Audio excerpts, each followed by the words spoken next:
చాలా మంది నిరుద్యోగులు అందరూ ఏమనుకుంటున్నారంటే ఈ గ్రూప్ 1 నోటిఫికేషన్ చూసి ఈ గ్రూప్ 1 నోటిఫికేషన్‌లో జీవో 55 అని మెన్షన్ చేసిండు. ఎలా మెన్షన్ చేసిండంటే జీవో 55లో group 1 preliminary including the assistant conservator of forests on the lines of UPSC preliminary for Indian forest services. అంటే ఇక్కడ ఏందంటే మనకు ప్రిలిమినరీ ఎగ్జామ్‌లోనే మనకు యూపీఎస్సీ ప్రిలిమినరీ ఎగ్జామ్లో ఫారెస్ట్ సర్వీస్కు సివిల్ సర్వీస్కు సంబంధించినటువంటి ఎగ్జామ్ ఉంటుంది. అట్లే లైన్లో ఇక్కడ ఫారెస్ట్ వాళ్ళది కూడా పెడతామంటున్నారు యూపీఎస్ లెక్క.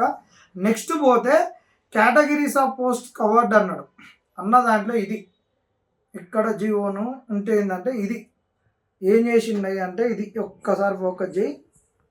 ఇది మ్యాటర్. ఈ మ్యాటర్ ఏంటంటే all categories of posts mentioned in the GOMS number 55 dated 25/4/2022 and other similar posts in the state government అన్నాడు. దీన్ని అనేసరికి అందరు ఏమనుకుంటారు, దీని నోటిఫికేషన్ ఎప్పుడు వస్తుంది? October 24. ప్రిలిమినరీ ఎగ్జామ్ ఎప్పుడు? February 25. దీన్ని కండక్ట్ చేసే ఏజెన్సీ ఏది? TGPSC, recruiting agency. క్వాలిఫికేషన్ ఏంది? Any graduation, specialized qualifications for certain posts ఏది ఉంది? ఆర్టీఓకి అయితే ఉంది, కొన్ని మనకు సోషల్ వర్క్ సంబంధించింది అయితే ఉంది, అకౌంట్స్ ఆఫీస్కు. ఈడ మెయిన్ విషయం ఏంటంటే ఈడ 55 జీవోని పెట్టిండు. All 19 categories of post mentioned in the GOMS number 55లో 19 కేటగిరీస్ అన్నాడు. ఆల్ 19 కేటగిరీస్ ఇవి 19 కేటగిరీస్ అంటే ఇవి జీవో 55లో ఉన్నటువంటి 19 కేటగిరీస్ ఆఫ్ పోస్ట్స్ ఇవి అన్నమాట. ఈ పోస్టుల గురించే చెప్పింది. అయితే ఇది జీవో నెంబర్ 55 చూడండి. ఇక్కడ జీవో కూడా బాగా చూడండి. జీవో నెంబర్ 55 ఇది. ఈ జీవో నెంబర్ 55లో మనకు చాలా అంశాలు ఉన్నాయి. గ్రూప్ 1కు గ్రూప్ 2కు ఇట్లా సంబంధించి చాలా అంశాలు అనేటటువంటివి ఉన్నాయి. ఇట్లా పోతే చాలా అంశాలు ఉన్నాయి ఈ జీవో 55లో. అయితే ఇలా మనకు గ్రూప్ 1కు సంబంధించినటువంటి పోస్టులు మెన్షన్ చేశారు, 19 పోస్టులు. ఇది అసలు అందులో మెన్షన్ చేసిన పోస్టుల గురించి చెప్పారు. కానీ ప్రిలిమ్స్లో 55 జీవోని ఇంప్లిమెంట్ చేస్తున్నారు అని అందరూ అనుకుంటున్నారు. కాదు, ప్రిలిమినరీ ఎగ్జామ్కు ఎట్లా కట్ ఆఫ్ తీస్తారు అనేటటువంటిది నోటిఫికేషన్లో ప్రొసీజర్ ఆఫ్ సెలక్షన్ అనే దాని కింద మెన్షన్ చేస్తాడు. ప్రొసీజర్ ఆఫ్ సెలక్షన్ కింద 2022 నోటిఫికేషన్లో according to the GO 55 rule of reservation అని చెప్పిండు. ఇదే 2024 నోటిఫికేషన్లో ఏం చెప్పిండు అంటే ప్రొసీజర్ ఆఫ్ సెలక్షన్లో జీవో 29 ప్రకారం మేము తీసుకుంటాము, 1:50 ప్రకారము. ఏదైనా రెస్పెక్టివ్ కమ్యూనిటీస్లో షార్ట్ ఫాల్ వచ్చినట్టయితే వాళ్ళని కింది బాటమ్ లైన్ నుంచి లిఫ్ట్ చేస్తామని చెప్పిండు.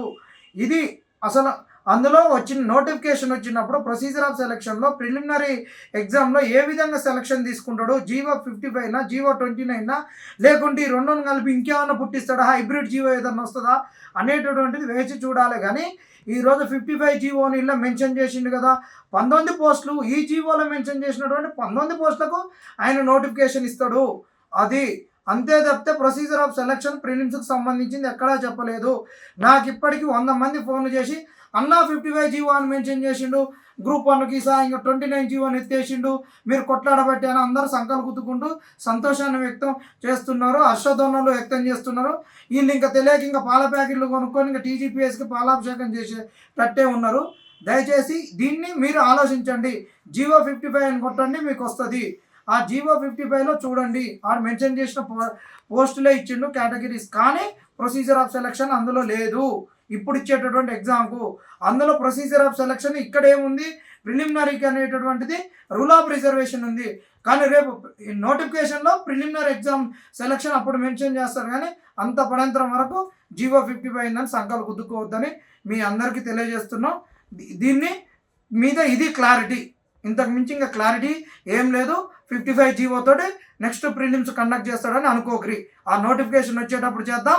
దానికన్నా ముందు కూడా మనం ఏం చేద్దామంటే ఖచ్చితంగా అక్టోబర్లో నోటిఫికేషన్ ఉంది కాబట్టి ఈ నోటిఫికేషన్ గురించి ఇంకొక 10-20 రోజులలో తేలిపోతుంది. కాబట్టి ముందు నుంచే వచ్చే నోటిఫికేషన్ ప్రిలిమ్స్ సెలక్షన్లో 1:100 కావాలని 29 జీవోని ఎత్తేసి 55 జీవోని పెట్టాలి. రూల్ ఆఫ్ రిజర్వేషన్ ఉండాలి, పారదర్శకత ఉండాలి, ఓపెన్ మెరిట్లో ఉన్న వాళ్ళని ఓపెన్ మెరిట్లోనే ఉంచాలి, రిజర్వేషన్లో ఉన్న వాళ్ళని రిజర్వేషన్లోనే ఉంచాలి. మరి రిజర్వేషన్ వాళ్ళని ఓపెన్ మెరిట్లో పోతే వాళ్ళని మళ్ళీ రిజర్వేషన్లో క్యాలిక్యులేట్ చేయొద్దు, కలపొద్దని చాలా అంశాలతోటి మనం అందరం కూడా టీజీపీఎస్సీకి లెటర్లు ఇద్దాము. లెటర్లు ఇచ్చినాక కూడా వాళ్ళు మళ్ళా మనకు రూల్ ఆఫ్ రిజర్వేషన్కు విఘాతం కలిగిస్తే అప్పుడు మనం విజృంభిద్దామని నిరుద్యోగులందరికీ తెలియజేయడం జరుగుతుంది.